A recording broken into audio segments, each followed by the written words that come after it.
Kesaksian Wanto, truk sampah yang ditabrak truk tronton kecelakaan beruntun di Ngalian, Semarang. Kecelakaan maut terjadi di turunan Silayur, Jalan Profesor Hamka, Ngalian, Kota Semarang, Kamis, 21 November 2024, sekitar pukul 17.30 waktu Indonesia Barat. Sebuah truk trailer bermuatan aki diduga mengalami remblong hingga menabrak 2 truk, 7 motor lebih, dan sejumlah tempat usaha. 2 orang meninggal dunia dalam insiden ini. Wanto, sopir truk sampah yang menjadi salah satu korban, menceritakan detik-detik kecelakaan yang ia alami.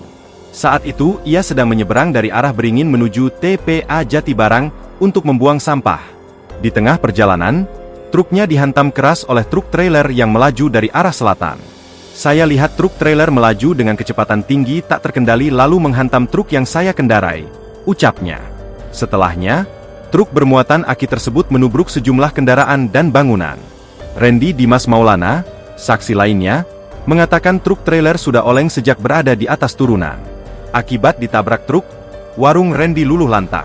Namun, ia bersyukur karena dirinya dan teman-temannya selamat.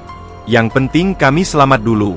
Soal warung, ya nanti kami pikirkan lagi, tuturnya.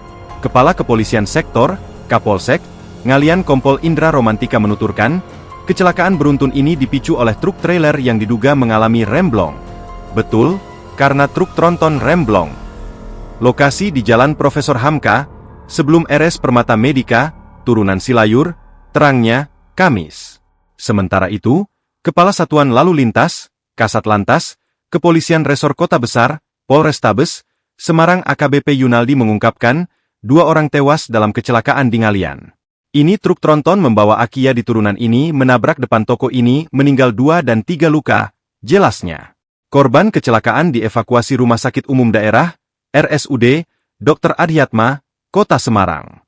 Download Tribun X sekarang, menghadirkan lokal menjadi Indonesia.